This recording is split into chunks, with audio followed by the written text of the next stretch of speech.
Master प्रकाश classes YouTube channel आप सभी भावी अध्यापकों का स्वागत करता है। इस वीडियो लेक्चर के माध्यम से हम लोग आगामी प्राथमिक शिक्षक भर्ती के टोटल 150 प्रश्नों के प्रैक्टिस सेट को सॉल्व करने वाले हैं। इसमें आपके परीक्षा की दृष्टि से बहुत ही महत्वपूर्ण प्रश्नों को चुना गया है। तो चलिए देर नहीं लगाते हैं और लेते हैं हम लोग प्रैक्टिस सेट का अपने प्रश्नों को। इसमें पहला और दूसरा प्रश्न गद्यांश से लिया गया है। इसमें गद्यांश आप लोग को अच्छी तरह से पढ़ना है। यहाँ से पढ़ना है, अनुशासन का अर्थ है अपने को कुछ नियमों से बांध लेना और उन्हीं के अनुसार कार्य करना। ठीक, तो यहाँ से स्टार्ट करना है और पढ़ते चलना है। उम्मीद है पढ़ लिए होंगे, नहीं पढ़ पाए तो वीडियो को रोकिए और आराम से पढ़िएगा। 1 मिनट थोड़ा छोटा कर दें जिससे पूरा स्पष्ट दिखे और आप लोग आराम से पढ़ सकें। तो उम्मीद है पढ़ लिए होंगे। चलते हैं क्वेश्चन की तरफ। और क्वेश्चन है आपका, आज के वैज्ञानिक युग में किसका महत्व ज़्यादा है?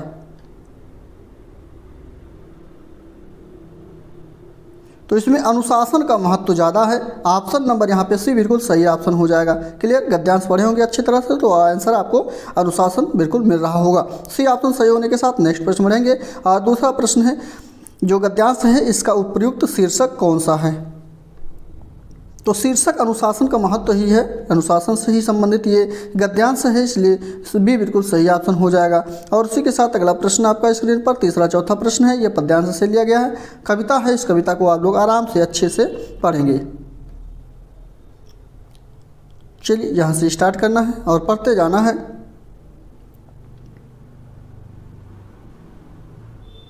तो उम्मीद है पढ़ लिए होंगे। चलते हैं क्वेश्चन की तरफ। और क्वेश्चन है, प्रस्तुत काव्यांश के आधार पर पहाड़ की मजबूरी क्या है?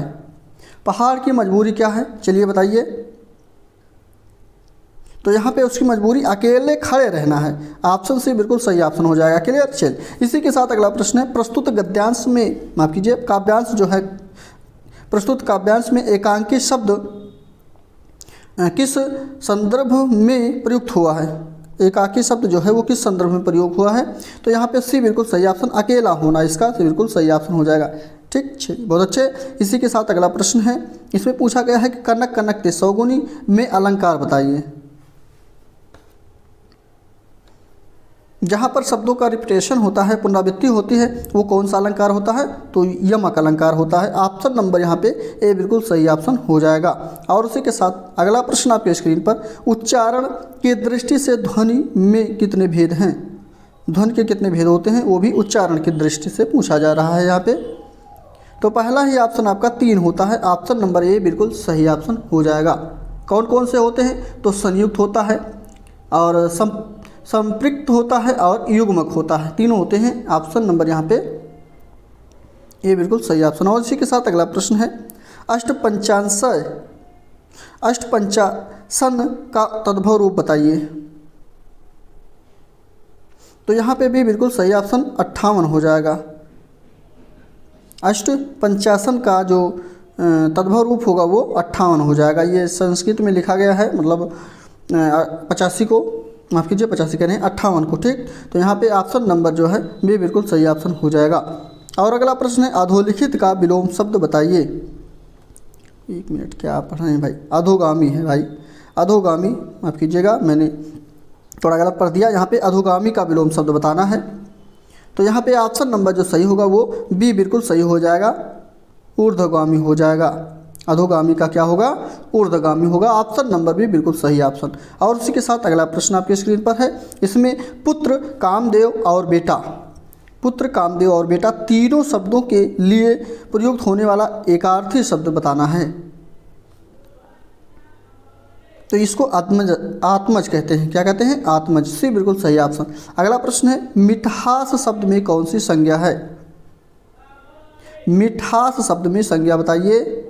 तो भी बिल्कुल सही ऑप्शन, भाववाचक संज्ञा है।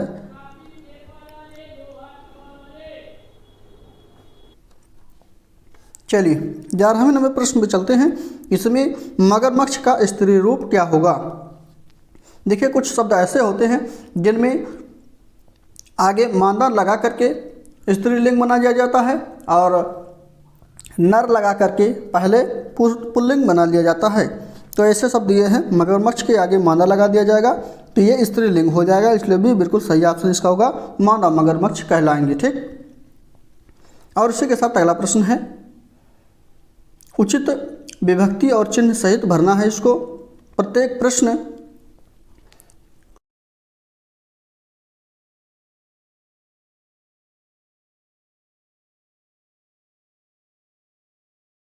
उसके बाद स्पेस है, 4 संभावित प्रश्न दिए गए हैं, तो क्या भरा जाएगा यहाँ पे, तो यहाँ पे डी भरा जाएगा के। प्रत्येक प्रश्न के 4 संभावित प्रश्न दिए गए हैं, डी बिल्कुल सही हो जाएगा। अगला है, जिस क्रिया में 2 कारक होते हैं उसे क्या कहा जाता है, यहाँ पे डी, उसको द्विकर्मक क्रिया कहा जाता है। ऑप्शन नंबर डी बिल्कुल सही ऑप्शन हो जाएगा। नेक्स्ट प्रश्न पे चलेंगे, और दोहा और रोला। देखिए यहाँ पे 2 छंदों के नाम दिए गए हैं, एक दोहा है एक रोला है।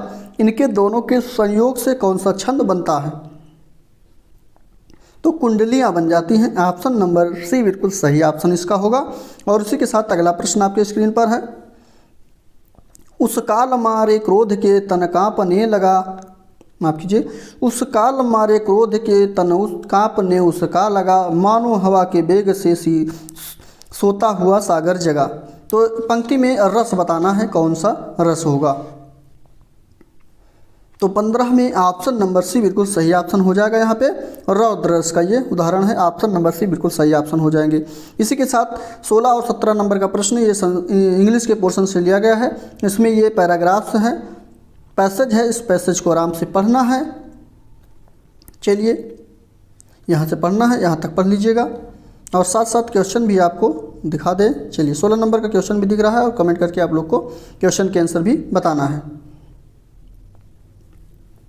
तो यहाँ पर बी ऑप्शन सही हो जाएगा आपका।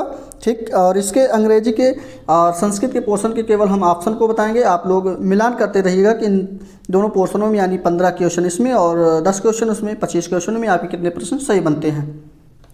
बी ऑप्शन सही होने के साथ नेक्स्ट 17 नंबर पर चलेंगे, और 17 नंबर का ऑप्शन नंबर जो सही है वो पहला ही आपका ए बिल्कुल सही ऑप्शन हो जाएगा। इसी के साथ अगले प्रश्न की तरफ बढ़ते हैं। 19 और 20 नंबर का ये पोयम है, इससे बना है क्वेश्चन। पोयम को आराम से आप लोग पढ़ेंगे।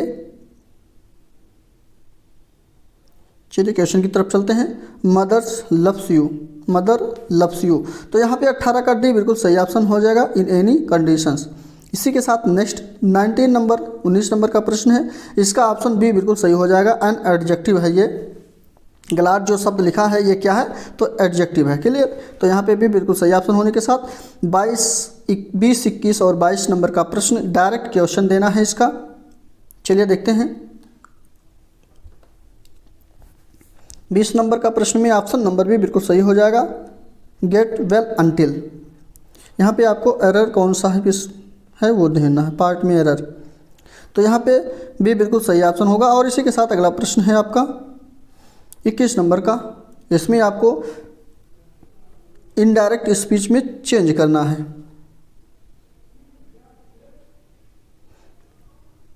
सेंटेंस ये वाला है, he said comma inverted comma I was doing it, तो इसका ऑप्शन नंबर पहला ही सही हो जाएगा।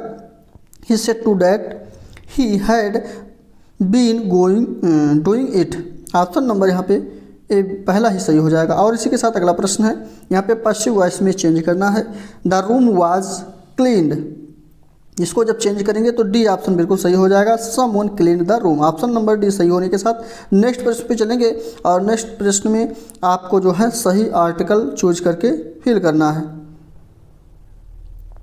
तो यहाँ पे पहले वाले में आपको एन भर दिया जाएगा और दूसरे वाले में द भर दिया जाएगा। तो यहाँ पे देखिए ऑप्शन बी बिल्कुल सही हो जाएगा। क्लियर, चलिए बहुत अच्छे। इसी के साथ नेक्स्ट प्रश्न में बढ़ेंगे। 24 नंबर का प्रश्न है, इसमें आपको सही प्रीपोजिशन को चूज करके फिल करना है। ऑप्शन डी बिल्कुल सही ऑप्शन, फर्स्ट वाले में इन भर देंगे और दूसरे वाले में ऑफ भर देंगे, तो डी ऑप्शन बिल्कुल सही हो जाएगा। इसी के साथ नेक्स्ट 25 नंबर पे चलते हैं और 25 नंबर में ऑप्शन नंबर सी बिल्कुल सही हो जाएगा, यहाँ पे सिंस भर दिया जाएगा। और इसी के साथ नेक्स्ट प्रश्न है 26 नंबर का प्रश्न, इसमें आपको अपोजिट मीनिंग बताना है इस शब्द का। फॉरवर्ड का अपोजिट मीनिंग क्या होगा, तो यहाँ पे सी बैकवर्ड हो जाएगा। फॉरवर्ड का क्या होगा, बैकवर्ड, ऑप्शन नंबर सी बिल्कुल सही होने के साथ नेक्स्ट है सिमिलर। यहाँ पे आपको सिमिलर इस शब्द का सिमिलर बताना है। ट्रांसपेरेंट्स का सिमिलर यानी सिनोनिम शब्द जो हो जाएगा वो आपका डी बिल्कुल क्लियर हो जाएगा। इसी के साथ अगला प्रश्न है 28 नंबर का, ऑप्शन नंबर पहला है इसमें सही हो जाएगा, एन अननोन एडवांटेज। ठीक, तो ऑप्शन नंबर ए पहला बिल्कुल सही हो जाएगा। ये इडियम फ्रेज का क्वेश्चन था, आइस इज द होल, तो इसका ऑप्शन नंबर पहला ही ए बिल्कुल सही ऑप्शन हो जाएगा। 29 और 30 नंबर का प्रश्न जो यहाँ पे आपको मिला है, ये इसमें आपको जो अंडरलाइन किया गया है वो किस पार्ट, उसका क्या नाम है या क्या कौन सा पार्ट है वो ये बताना है। जैसे योर यहाँ पे योर लिखा है तो ये क्या है, तो ये जो है आपका पोसेसिव एडजेक्टिव है। ऑप्शन नंबर भी बिल्कुल सही हो जाएगा। और उसी के साथ अगला प्रश्न है, यहाँ पे ये अंडरलाइन किया गया है दे, तो दे क्या है क्वेश्चन में, तो दे प्रोनाउन है। क्या है, प्रोनाउन। ऑप्शन नंबर जो है यहाँ पे बी बिल्कुल सही ऑप्शन। और अब यहाँ पे संस्कृत का पोर्शन स्टार्ट होता है प्रश्न, यहाँ पे संस्कृत के प्रश्नों को हम लोग कवर करेंगे। चलिए देखते हैं 33-31 का ऑप्शन नंबर सी बिल्कुल सही हो जाएगा। यहाँ पे इस प्रकार से सही हो जाएगा। ठीक, इसका संधि जब जोड़ेंगे तो इसको इस प्रकार से बन जाएगा। अगला 32 नंबर का प्रश्न है और इसका बी ऑप्शन बिल्कुल सही हो जाएगा। नेक्स्ट प्रश्न है 33 नंबर की बात करें तो डी बिल्कुल सही ऑप्शन हो जाएगा इसका, 33 का डी सही होगा। नेक्स्ट 34 में ऑप्शन नंबर पहला ही आपका सही होगा, यथा गुरु तथा शिष्या, ऑप्शन पहला बिल्कुल सही ऑप्शन। और इसी के साथ अगला प्रश्न है कर्मणः, इसके बाद स्पेस है नरः पूज्यते, 35 का ऑप्शन नंबर भी बिल्कुल सही ए हो जाएगा। और इसी के साथ अगला प्रश्न है 36 नंबर की बात करें तो डी ऑप्शन इसका बिल्कुल सही ऑप्शन हो जाएगा, गच्छसि। उसी के बाद 37 नंबर की बात करते हैं तो पहला ही ऑप्शन आपका विक्षंत बिल्कुल सही ऑप्शन हो जाएगा। 39 और 40 नंबर के प्रश्न, माफ कीजिए 38 और 39 नंबर के प्रश्न ये अपठित गद्यांश से हैं। गद्यांश के प्रश्नों को पढ़ना है। यहाँ पे ये संस्कृत का गद्यांश है और इससे आपको प्रश्नों को बनाना है। चलिए, गद्यांश भी दिख रहा होगा, क्वेश्चन आंसर सभी दिख रहे होंगे आप लोग को, बनाइए और क्वेश्चन के आंसर भी आप लोग कमेंट बॉक्स में फटाफट दे दीजिए। तो 38 का ऑप्शन नंबर यहाँ पे पहला ही सही हो जाएगा, गजाधरा। ठीक, नेक्स्ट 39 नंबर की बात करें तो यहाँ पे ऑप्शन नंबर 39 का जो है बी बिल्कुल सही हो जाएगा, मापन कार्य। नेक्स्ट प्रश्न 40 नंबर का प्रश्न है, इसमें श्लोक दिया गया है। इस श्लोक को आप लोग आराम से पढ़ेंगे, अच्छे से पढ़ेंगे। देखिए ये श्लोक है। उसके बाद 40 नंबर के प्रश्नों के आंसर देना है। तो यहाँ पर डी ऑप्शन बिल्कुल सही हो जाएगा, विपदा बिल्कुल सही हो जाएगा इसका। ठीक, इसी के साथ अगला प्रश्न जो स्टार्ट होता है पोर्शन, वो आपका विज्ञान के पोर्शन से स्टार्ट हो गया है। यहाँ पे पहला भी प्रश्न आपको मिल गया है, इसके भी 10 प्रश्न फटाफट हम लोग कवर करेंगे। चलिए देखते हैं, एस्ट्रोजन हार्मोन का स्रावन जो होता है वो कहाँ से होता है।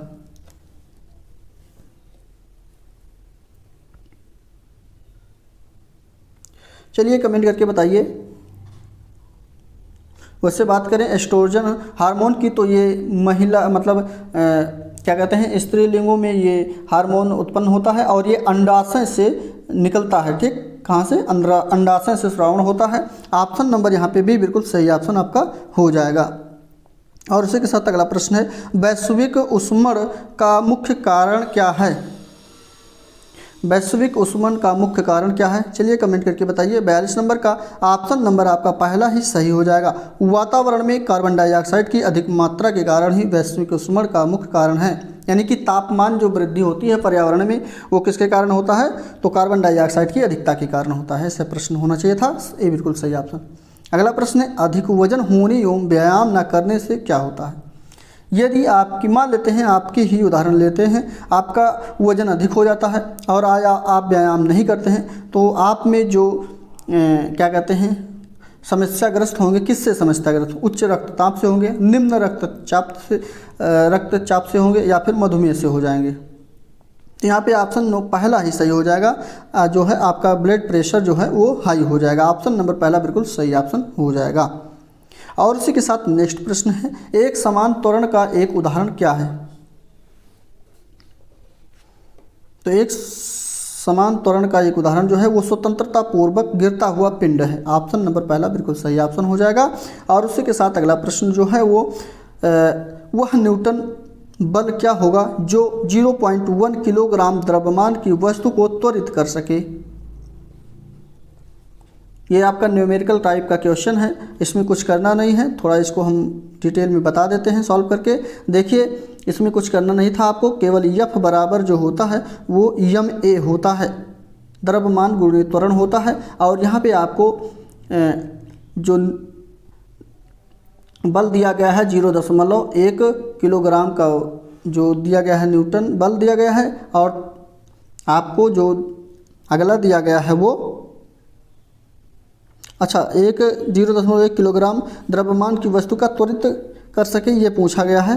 तो यहाँ पे आपको ए का मान ज्ञात करना है, यानी त्वरण ज्ञात करना है। तो यहाँ पे आप लोग सीधा सीधा ऐसे रख सकते हैं 1/1 0.1 इस प्रकार से रख सकते हैं, और गुणा करेंगे तो ऊपर 10, इसको नीचे ख़त्म करने के लिए दशमलव को 10 से गुणा करेंगे ऊपर, 10 से गुणा करेंगे नीचे, तो नीचे 1 बच जाएगा। तो यहाँ पे क्या आ जाएगा 10 मीटर पर सेकंड स्क्वायर आ जाएगा। ठीक, तो ये आपका आंसर हो जाएगा। ऑप्शन नंबर इसमें कौन सा सही है? तो पहला ही आपका सही हो जाएगा। चलिए अगले प्रश्न की तरफ बढ़ते हैं। अगला प्रश्न है, 2 कठोर पत्थरों को आपस में रगड़ने पर प्राप्त ऊर्जा से सूखी हुई पत्तियों को जलाने में प्रयुक्त ऊर्जा किस रूप में होती है? तो ऑप्शन नंबर सी बिल्कुल सही ऑप्शन हो जाएगा। यांत्रिक ऊर्जा को रासायनिक ऊर्जा में चेंज कर लिया जाता है। और इसी के साथ नेक्स्ट है, सबसे पुराना संश्लेषित बहुलक क्या है? तो सबसे पुराना संश्लेषित बहुलक जो है वो बी ऑप्शन बिल्कुल बैकेलाइट होता है। बी बिल्कुल सही ऑप्शन हो जाएगा। नेक्स्ट प्रश्न है, ठोस, द्रव तथा गैस में किसके ताप में वृद्धि करने से अधिक प्रसार होता है? इन तीनों में किसके ताप में यदि वृद्धि कर देते हैं तो अधिक प्रसार हो जाता है? चलिए कमेंट करके बताइए ऑप्शन कौन सा सही होगा। तो पहला ही सही हो जाएगा। द्रव में अगर ताप बढ़ा देंगे तो इसका प्रसार अधिक हो जाएगा। ऑप्शन नंबर पहला बिल्कुल सही हो जाएगा। और इसी के साथ अगला प्रश्न है, किसी प्रखनली में अवस्थित H2O और जलीय NaOH में विभेद किसकी सहायता से किया जा सकता है?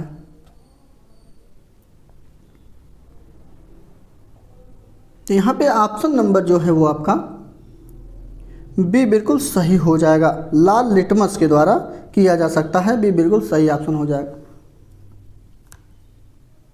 और इसी के साथ अगला प्रश्न है, ग्रेफाइट अधातु होने पर भी विद्युत का चालन प्रदर्शित करता है, ऐसा क्यों करता है ये? क्योंकि मुक्त इलेक्ट्रॉन के कारण होता है। ठीक, इसमें क्या होते हैं? मुक्त इलेक्ट्रॉन होते हैं, इसलिए ये विद्युत का चालन प्रदर्शित।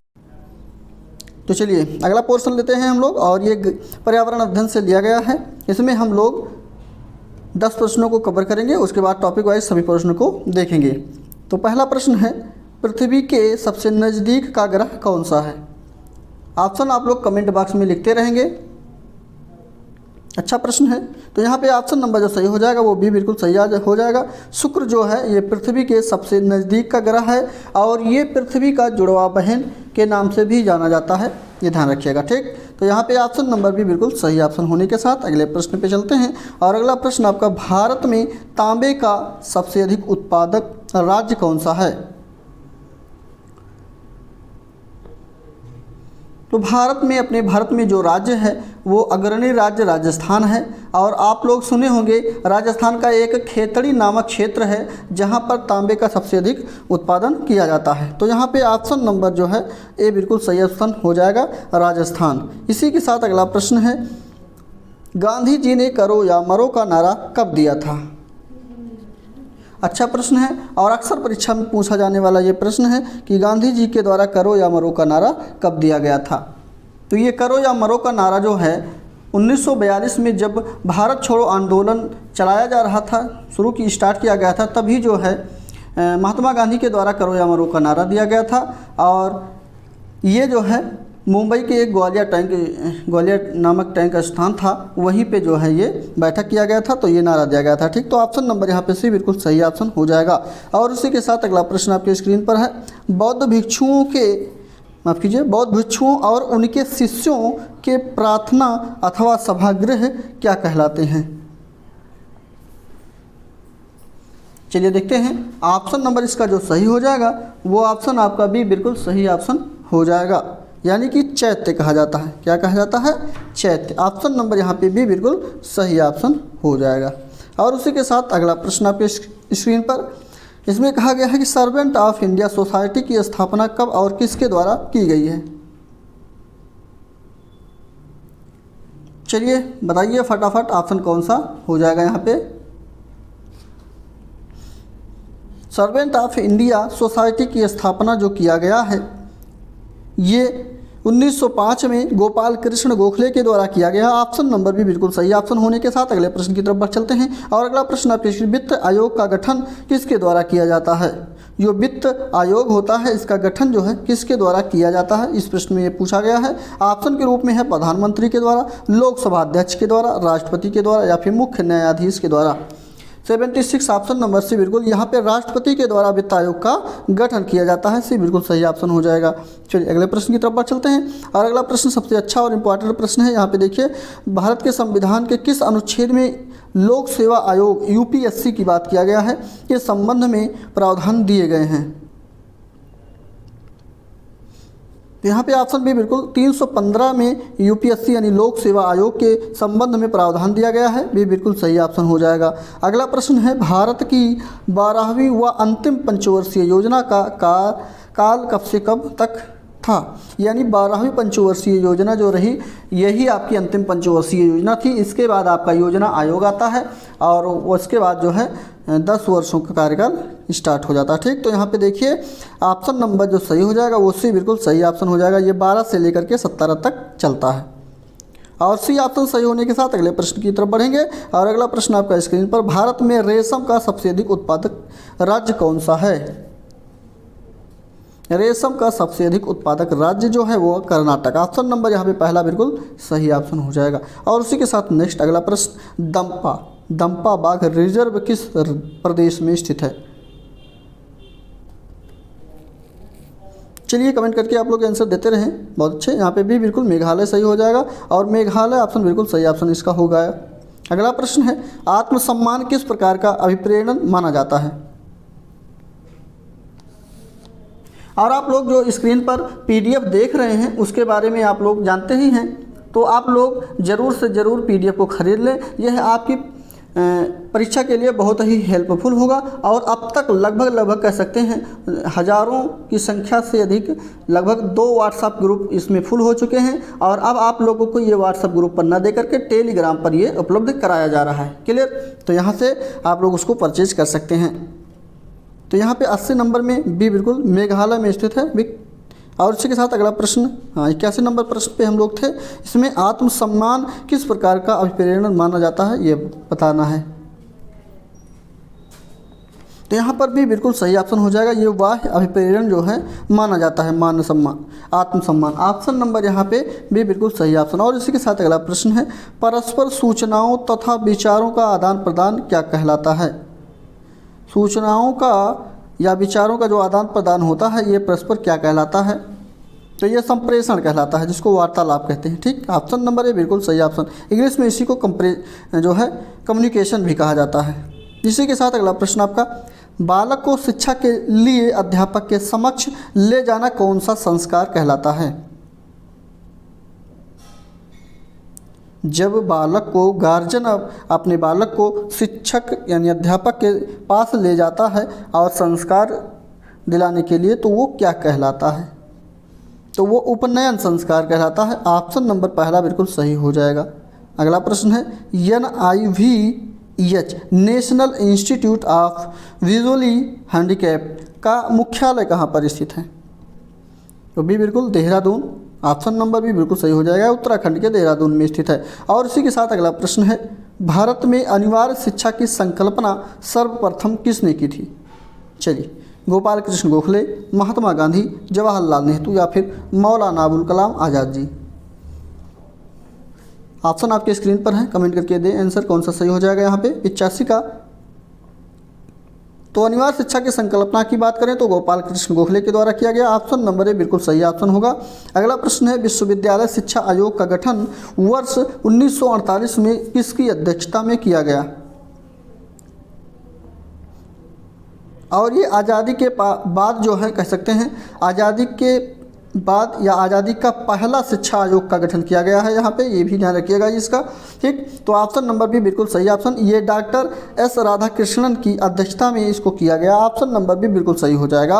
और अगला प्रश्न, एनसीईआरटी का गठन कब किया गया था? एनसीईआरटी का गठन कब किया गया? और आप लोग को कमेंट करके बताना है एनसीईआरटी का फुल फॉर्म क्या होता है। कमेंट करके आप लोग आंसर में छाप देंगे एनसीईआरटी का पूरा नाम। और इसका गठन की बात करते हैं तो 1961 में इसका गठन हुआ। ऑप्शन नंबर सी बिल्कुल सही ऑप्शन हो जाएगा। और उसी के साथ अगला प्रश्न आपके स्क्रीन पर है कि विकासवादी सिद्धांत की प्रमुख मान्यता क्या है? चलिए 88 का क्वेश्चन नंबर का आंसर आप लोग देंगे।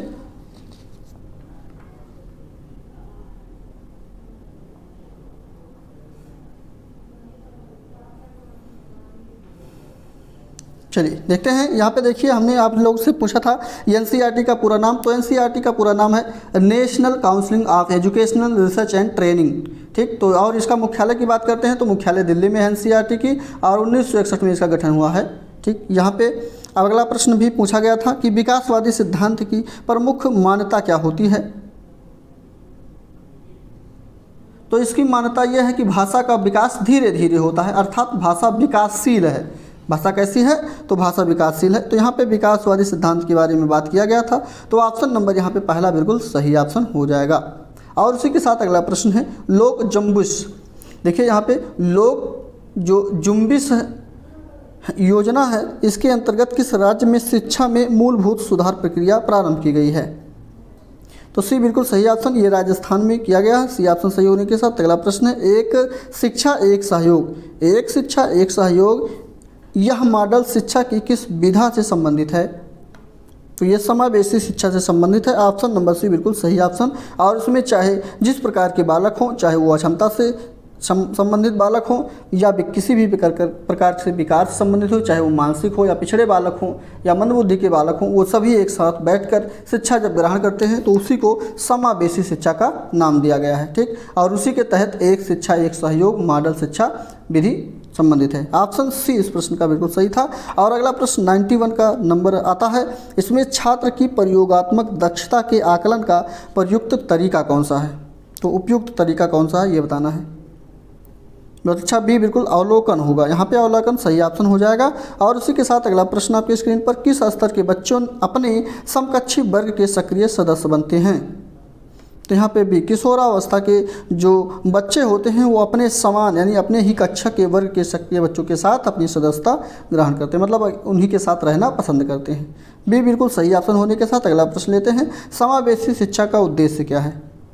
93 समावेशी शिक्षा का उद्देश्य ये होता है, अभी मैंने पहले ही बता दिया है कि इसमें सभी छात्रों को ज्ञान और कौशल में आत्मनिर्भर बनाया जाना चाहिए। ऑप्शन नंबर ए बिल्कुल सही हो जाएगा।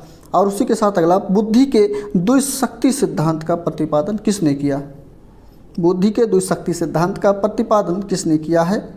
तो ये जो है स्पीयरमैन के द्वारा किया गया है। ऑप्शन नंबर ए बिल्कुल सही ऑप्शन। और उसी के साथ अगला प्रश्न है, अनुशासनहीनता को दूर करने के उपाय क्या होते हैं? चलिए देखते हैं ऑप्शन कौन कौन इसके आंसर को देते हैं। तो अनुशासनहीनता को दूर करने का उपाय, मुख्य उपाय क्या है? तो ये सभी हैं, चाहे वो प्रतिकारी उपागम हो या फिर दंडात्मक उपागम हो, उदाहरणात्मक उपागम हो। ऑप्शन नंबर डी ये सभी सही हो जाएगा। चलिए नेक्स्ट प्रश्न पे पहुंचते हैं। और इसमें बालक में आत्मविश्वास, तर्क व चिंतन शक्ति का विकास किसके द्वारा होता है? लिखित कार्य के द्वारा, वाद विवाद के द्वारा, वर्तनी सुधार के द्वारा या इन सभी के द्वारा? तो यहाँ पे वाद विवाद जो होता है इसमें आत्मविश्वास, तर्क और चिंतन शक्ति बालक की बहुत तेज़ी से विकास होता है। तो भी बिल्कुल सही ऑप्शन हो जाएगा। और साथ साथ अगला प्रश्न, शिक्षण कार्य में शिक्षक की भूमिका कैसी होनी चाहिए? शिक्षण कार्य में शिक्षक की भूमिका सभी को पता है, यहाँ पे सहयोगात्मक या कह सकते हैं। एक क्वेश्चन आप लोग को अक्सर पूछा जाता है परीक्षा में, टेट की परीक्षा में दिया गया था, तो वहाँ पे सुविधादाता भी कहा जा सकता है। अगर सुविधादाता दिया होता तो ऑप्शन बिल्कुल वो सही होता, लेकिन यहाँ पे सुविधादाता ना देकर के सहयोगी दिया गया है, इसलिए ये बिल्कुल सही ऑप्शन होगा। क्लियर? चलिए दोनों ऑप्शन आप लोग याद रखिएगा, जो भी आएगा आप लोग कर लीजिएगा। इसी के साथ अगला 98 नंबर का प्रश्न, सांकेतिक अधिगम में अपनाई जाने वाली युक्ति कौन सी है? पहला बिल्कुल सही ऑप्शन यहाँ पे विशेष उद्देश्य के प्रति अनुक्रिया करने को कहना ही सांकेतिक अधिगम होती है। ये बिल्कुल सही ऑप्शन होने के साथ अगला प्रश्न है, और इसमें जब अधिगम संरचना में दो या दो से अधिक उद्दीपन अनुक्रिया संयोजन मिलकर एक श्रृंखला का निर्माण करते हैं तो वो क्या कहलाता है? 99 ऑप्शन भी बिल्कुल सही ऑप्शन यहाँ पे, वो श्रृंखला अधिगम कहलाता है। यहाँ देखिए श्रृंखला का निर्माण करेंगे तो क्या कहलाएगा? श्रृंखला अधिगम। ऑप्शन भी बिल्कुल सही होगा। और साथ साथ नेक्स्ट 100 नंबर के प्रश्नों पे हम लोग पहुँच चुके हैं। और कुर्जविल रीडिंग मशीन किन छात्रों के लिए उपयोगी है? तो ये जो दृष्टिबाधित बच्चे हैं जिनको दिखाई नहीं देता है, ये उनके लिए उपयोगी होता है। भी बिल्कुल सही ऑप्शन होगा। चलिए अगले प्रश्न की तरफ बढ़ेंगे।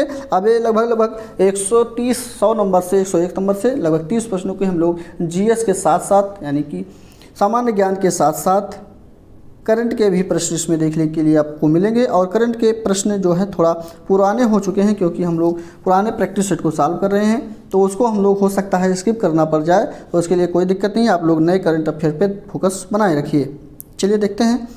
प्रश्न है, भारत में किस देश के साथ न्यू सिल्क रोड प्रोजेक्ट समझौते पर हस्ताक्षर कर दिया है? ये स्टैटिक जीके के रूप में आपका प्रश्न पूछा जा सकता है। तो यहाँ पे ऑप्शन नंबर भी बिल्कुल सही हो जाएगा। नेपाल के साथ ऐसा किया गया है समझौते पर हस्ताक्षर, तो भी बिल्कुल सही ऑप्शन। अगला प्रश्न है, किस केंद्र शासित प्रदेश ने मुख्यमंत्री शहरी लीडर्स फेलोशिप योजना प्रारंभ की है? ये भी अच्छा है। भी बिल्कुल सही ऑप्शन यहाँ पे। 1 मिनट, हाँ ठीक, भी बिल्कुल सही ऑप्शन दिल्ली हो जाएगा। और उसी के साथ अगला प्रश्न है, सितंबर 2013 की बात करें तो भारत और अमेरिका के मध्य जो युद्धाभ्यास हुआ था उसका नाम क्या था? 2013 में पूछा गया। चाहिए इतना क्वेश्चन पुराना है, फिर भी ये स्टैटिक जीके के रूप में आपका काम कर रहा है। यहाँ पे पूछा जा सकता है, ऐसी कोई बात नहीं है, ठीक है।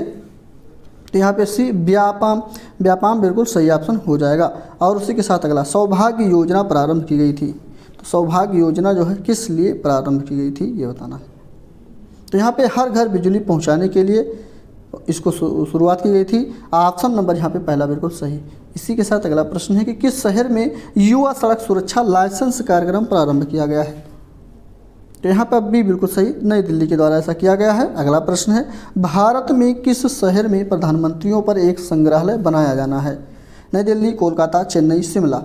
तो ये आपका पहला नई दिल्ली बिल्कुल सही हो जाएगा। और इसी के साथ नेक्स्ट है, भारतीय प्रधानमंत्री द्वारा इंडिया पोस्ट पेमेंट बैंक, ध्यान दीजिएगा यहाँ पे, प्रधानमंत्री के द्वारा इंडिया पोस्ट पेमेंट बैंक योजना कब प्रारंभ की गई? ये पोस्ट ऑफिस के द्वारा जो पेमेंट बैंक चलाया गया है उसके बारे में बताया गया है। और ये जो है योजना 1 सितंबर 2018 को स्टार्ट होता है। ABC बिल्कुल सही ऑप्शन होने के साथ नेक्स्ट प्रश्न है, लोकपाल खोज समिति में कितने सदस्यों की नियुक्ति की गई है? तो भी इसमें 8 सदस्य होते हैं लोकपाल खोज समिति में। भी बिल्कुल सही ऑप्शन होगा। अगला प्रश्न है, आयुष्मान भारत योजना की शुरुआत कब की गई? ये सभी इंपॉर्टेंट फैक्ट है और इम्पॉर्टेंट है, ये अक्सर पूछा जाता है। यहाँ पे सी बिल्कुल सही ऑप्शन, 25 सितंबर 2018 को आयुष्मान भारत योजना की प्रारंभ किया गया है। अगला प्रश्न है, पूर्वोत्तर में किस राज्य में पहला एयरपोर्ट स्थापित किया गया? पूर्वोत्तर जो 7 सिस्टर के अंतर्गत आने वाले राज्य हैं सातों, उसमें एक राज्य में एयरपोर्ट यानी पहला एयरपोर्ट स्थापित किया गया है, उसका नाम बताना है, उस राज्य का नाम बताना है। तो यहाँ पे ऑप्शन बी बिल्कुल सिक्किम में किया गया है। और उसी के साथ अगला, बंदी जीवन पुस्तक के लेखक के नाम बताइए।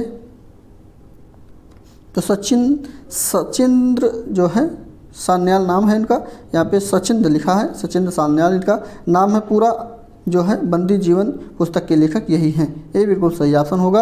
अगला प्रश्न है, भारत की खोज नामक पुस्तक किसके द्वारा लिखी गई है?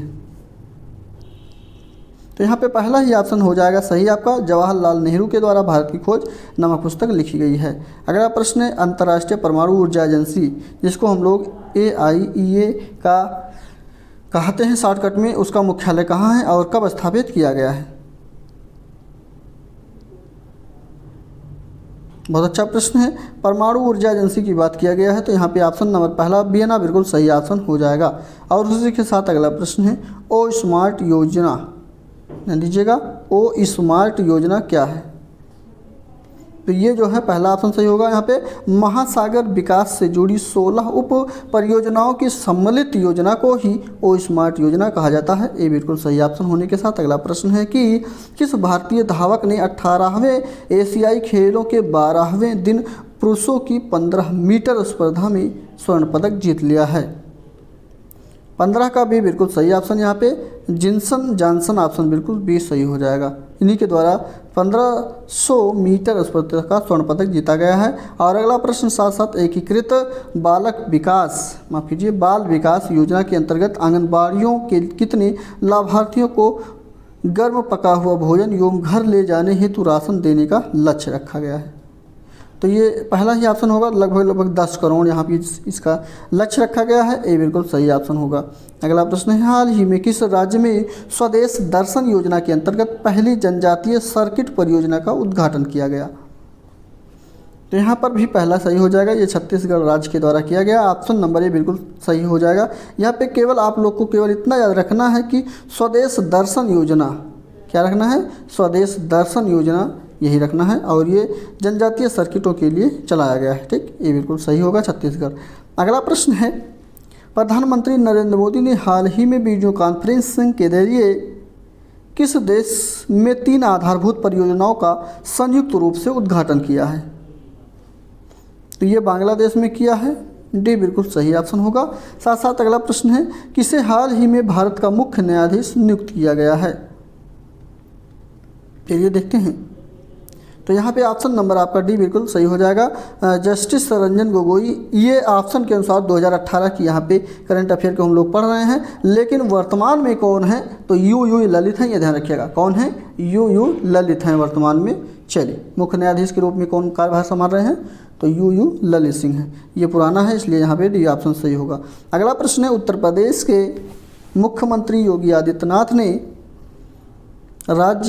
ने राज्य में 5 नई हवाई सेवाओं का प्रारंभ किया है। और वायु मार्गों पर यह सेवा किस विमानन कंपनी द्वारा संचालित की जाएगी।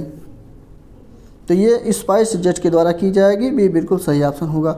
अगला प्रश्न है सीरा क्या होता है। बहुत अच्छा प्रश्न है।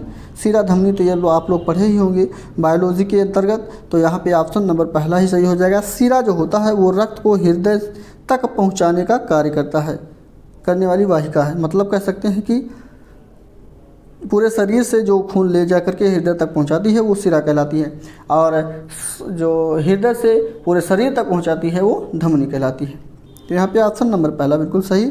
इसी के साथ अगला अदिश राशि क्या है।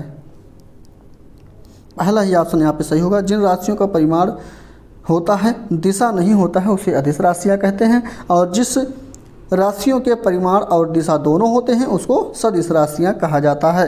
इसलिए यहाँ पे ए बिल्कुल सही हो जाएगा क्योंकि यहाँ पे अदिश पूछा गया है। इसी के साथ अगला प्रश्न है लट्ठमार होली उत्तर प्रदेश में कहाँ मनाई जाती है। तो ये पहला ऑप्शन मथुरा के बरसाना नामक स्थान पर लट्ठमार होली मनाई जाती है। ध्यान रखिएगा, ये बिल्कुल सही ऑप्शन होने के साथ अगला प्रश्न है कि विश्व का सबसे बड़ा समुद्री सफाई अभियान जिसको ओशियन क्लीन अप नाम दिया गया है वो किस स्थान से प्रारंभ किया गया है। बी बिल्कुल कैलिफोर्निया से किया गया है। बी बिल्कुल सही ऑप्शन। और इसी के साथ अगला रक्षा मंत्रालय के अनुसार एशिया का सबसे बड़ा विमान मेला एरो इंडिया किस शहर में 24 से 25 फरवरी 2019 को आयोजित किया गया था। ये पुराना हो गया है इसलिए हमने किया था का ऑप्शन दिया है। यहाँ पे सी बिल्कुल सही ऑप्शन होगा। ये बेंगलुरु में किया गया है। सी बिल्कुल सही ऑप्शन होने के साथ अगला प्रश्न लेते हैं। इसमें ICAR वार्षिक पुरस्कार किस मंत्रालय के द्वारा प्रदान किए जाते हैं। 126 का पहला ही ऑप्शन सही होगा। यह केंद्रीय कृषि मंत्रालय के द्वारा प्रदान किए जाने वाले पुरस्कार हैं। ऑप्शन ए बिल्कुल सही ऑप्शन। नेक्स्ट है डागर घराना। देखिए डागर घराना किससे संबंधित था तो ये जयपुर से। ऑप्शन नंबर ए बिल्कुल सही ऑप्शन। अगला प्रश्न है मामल्य शैली का विकास किसके काल में हुआ। तो यहाँ पे पहला पल्लव शासकों के मध्य मामल्य शैली का विकास होता है और ए पे बिल्कुल सही ऑप्शन हो जाएगा। चलिए अगला प्रश्न लेते हैं। वह प्रथम स्मारक कौन सी है जिसमें ईरानी प्रभाव में दोहरे गुंबद का प्रयोग किया गया है। तो पहला ऑप्शन यहाँ पे सिकंदर लोदी का मकबरा बिल्कुल सही ऑप्शन हो जाएगा। और उसी के साथ अगला प्रश्न है कि कल्हड़ की जो राजतरंगिणी पुस्तक है जो 1150 ईस्वी में लिखी गई है, वो कहाँ के प्राचीन इतिहासकार का वर्णन है, इसमें ये बताना है। तो यहाँ पे ऑप्शन नंबर आपका सी बिल्कुल सही ऑप्शन हो जाएगा। ये कश्मीर के जो महाराजा थे उन्हीं का इसमें जिक्र किया गया है। सी बिल्कुल सही ऑप्शन होने के साथ अगला प्रश्न है रीजनिंग का। रीजनिंग के केवल ऑप्शन को हम बताएंगे, आप लोग इसको देखिएगा, सॉल्व करिएगा। देखिए ये आपको पढ़ना है, 1 2 3 4 5 6 सेंटेंस लिखे गए हैं, इसको आप, अच्छा यहाँ भी है, 7वां भी है, इस 7 सेंटेंस को पढ़ेंगे, उसके बाद क्वेश्चन के आंसर को बना पाएंगे। परिवार में महिलाओं का समूह कौन सा है, तो ऑप्शन को हम बताएंगे, इसको आप लोग बनाइएगा। पहला ऑप्शन बी और डी जो है महिलाओं का समूह है। नेक्स्ट है पुरुषों का समूह कौन सा है, तो यहाँ पर सी और ई दोनों तीनों क्या है, पुरुषों का समूह है। और उसी के साथ अगला कौन सा दिन शताब्दी का अंतिम दिन नहीं होता है, तो यहाँ पर बी बिल्कुल सही होगा, शनिवार। अगला प्रश्न है, तो इसमें ऑप्शन नंबर डी बिल्कुल सही होगा। इसको मिलाएंगे जब दिशा परीक्षण से बनाएंगे डायग्राम, तो यहाँ पे डी ऑप्शन 32 मीटर सही हो जाएगा। और उसी के साथ अगला 35 नंबर का प्रश्न है बाल वृक्ष अनुपाते वृक्ष समानुपाते लकड़ी, उसके बाद क्या बनाएंगे इसको, तो इसको बना देंगे हम लोग स्त्री से। लड़की लिखा है, लड़की जो है बड़ी होकर स्त्री बनती है, जिस प्रकार से छोटा वृक्ष बड़ा होकर वृक्ष बन जाता है, उसी प्रकार से लड़की जो है बड़ी होकर स्त्री बन जाती है, तो बी बिल्कुल सही ऑप्शन। और उसी के साथ अगला प्रश्न है CD रोम क्या होता है, कंप्यूटर का प्रश्न आ गया है। तो यहाँ CD रोम जो है वो मेमोरी होती है। ऑप्शन नंबर सी, माफ कीजिए सी कह रहे हैं, ए बिल्कुल सही ऑप्शन हो जाएगा। अगला प्रश्न है DTP का पूरा नाम क्या है, यहाँ पर भी बिल्कुल सही ऑप्शन, डेस्कटॉप पब्लिशिंग DTP का पूरा नाम। ऑप्शन नंबर यहाँ पे भी बिल्कुल सही होने के साथ अगले प्रश्न की तरफ बढ़ेंगे। और अगला प्रश्न है कि लोकल एरिया नेटवर्क में किस प्रकार का प्रयोग नहीं किया जाता है, किस पद का प्रयोग नहीं किया जाता है, यहाँ पे LAN है ये, तो यहाँ पे ऑप्शन नंबर जो सही होगा वो सी बिल्कुल सही हो जाएगा, मॉडेम का प्रयोग नहीं किया जाता है। और उसी के साथ अगला प्रश्न है कि ICT की श्रेणी में कौन आते हैं, तो यहाँ पे ये सभी आते हैं, चाहे वो ईमेल हो, ब्लॉग्स हो या फिर वीडियो चैटिंग हो। ऑप्शन डी बिल्कुल सही होगा। नेक्स्ट है पेन ड्राइव। एक पेन ड्राइव जो होती है वो क्या होती है, तो पेन ड्राइव भी एक द्वितीयक मेमोरी होती है जिसमें डाटा को संग्रहण किया जाता है। ऑप्शन नंबर भी बिल्कुल सही ऑप्शन होने के साथ अगला प्रश्न है जो मानवीय मूल्यों का विकास शिक्षक किस प्रकार का कर सकता है। चलिए मानव, यहाँ से आप लोग जो है मानव के अभिव्यक्ति और विकास कौशल विकास के बारे में पढ़ेंगे हम लोग। इसमें पूछा है कि मानवीय मूल्यों का विकास शिक्षक किस प्रकार कर सकता है, तो यहाँ पे पहला ही ऑप्शन सही हो जाएगा आपका, व्यवहारिक ज्ञान देकर कर सकता है। ऑप्शन नंबर ए बिल्कुल सही ऑप्शन। और उसी के साथ अगला प्रश्न है समाज में जो मानवीय मूल्यों के विकास का प्रारंभ होता है वो कहाँ से होता है, परिवार से, विद्यालय से, समाज से, दोस्तों से, तो पहला ही ऑप्शन परिवार से स्टार्ट होता है, ए बिल्कुल सही ऑप्शन आपका होगा। ए ऑप्शन सही होने के साथ नेक्स्ट प्रश्न में बढ़ेंगे। और प्रेरणा का प्रश्न क्यों का प्रश्न है, किसने कहा है, तो ये भी बिल्कुल सही ऑप्शन हो जाएगा। ये क्रेच और क्रचफील्ड के द्वारा कहा गया है, भी बिल्कुल सही ऑप्शन हो जाएगा इसका। और उसी के साथ अगला प्रश्न है आंतरिक प्रेरणा क्या होता है। आंतरिक प्रेरणा क्या होता है, जब व्यक्ति स्वयं प्रेरित होता है तो उसको आंतरिक प्रेरणा कहा जाता है, ये बिल्कुल सही ऑप्शन हो जाएगा। इसी के साथ अगला प्रश्न है जिसमें कहा गया है कि प्राचीन काल में शिक्षक की सफलता किस तत्व पर निर्भर करती थी। प्रश्न आप लोग को बताना है, प्राचीन काल की बात किया गया है, इस काल में शिक्षक की सफलता किस तत्व पर निर्भर करती थी, तो यहाँ पर भी ज्ञान, नैतिक एवं चारित्रिक गुण तथा शिक्षण के प्रति संवेदनशीलता पर ये निर्भर करती थी, भी बिल्कुल सही ऑप्शन हो जाएगा। अगला है, इसमें पूछा गया है कि जिला शिक्षा एवं प्रशिक्षण संस्थान बनाने का सुझाव किसके द्वारा दिया गया है, कौन सी नीति आई है, तो उसके द्वारा ये दिया गया था। तो यहाँ पे भी बिल्कुल सही हो जाएगा आपका। राष्ट्रीय शिक्षा नीति 1986 1986 का जो शिक्षा नीति आई थी उसके तहत ये सुझाव दिया गया था कि जिला शिक्षा एवं प्रशिक्षण संस्थान बनाए जाएं। ऑप्शन नंबर भी बिल्कुल सही हो जाएगा। अगला प्रश्न है, इसमें पूछा गया है कि विद्यालय में छात्रों को पुरस्कार क्यों दिया जाता है। तो पुरस्कार देने का सबसे अच्छा जो बात करते हैं अच्छे के लिए कि बच्चे उससे क्या होते हैं, मोटिवेट होते हैं, मतलब अभिप्रेरित होते हैं। ठीक, तो ऑप्शन नंबर यहाँ पे पहला अभिप्रेरण बिल्कुल सही हो जाएगा। अभिप्रेरित करने के लिए बच्चों को पुरस्कार दिया जाता है। अगला प्रश्न है, अभिप्रेरणा की जो प्रमुख विधियाँ हैं वो कौन कौन सी हैं। तो यहाँ पे पुरस्कार दंड के रूप में भी दे सकते हैं, प्रशंसा के रूप में भी दे सकते हैं एवं निंदा के रूप में भी दे सकते हैं। सभी विधियाँ अभिप्रेरणा की विधियाँ हैं। ऑप्शन नंबर भी बिल्कुल सही हो जाएगा। और अगला प्रश्न है, प्रेरणा संबंधी चालक सिद्धांत के प्रतिपादक कौन थे। तो इसके प्रतिपादक की बात करते हैं प्रेरणा की, तो क्लार्क, लिमायोनार्ड। ऑप्शन नंबर यहाँ पे बिल्कुल सही हो जाएगा। और उसी के साथ नेक्स्ट आखिरी प्रश्न है इस प्रैक्टिस सेट का, 150 नंबर का प्रश्न है। इसमें मैस्लो ने प्रेरणा के पदानुक्रम सिद्धांत में अंतिम शिखर पर किसे रखा है। चलिए देखते हैं। तो ऑप्शन नंबर भी यहाँ पे आत्मसिद्धि की प्राप्ति ही सबसे शिखर अंतिम यानी ऊपर ही रखा गया है, अंतिम शिखर पर। ऑप्शन नंबर भी बिल्कुल सही हो जाएगा। और यहाँ पे हम लोग सभी प्रश्नों को कवर कर चुके हैं। इस प्रैक्टिस सेट में कितने प्रश्न आपके सही हुए हैं वो कमेंट करके आप लोग जरूर बताइएगा। इसमें हम लोग 150 प्रश्नों को कवर किए हैं। और हमारा वीडियो आप लोग को कैसा लग रहा है कमेंट बॉक्स में अपनी राय जरूर बताइएगा।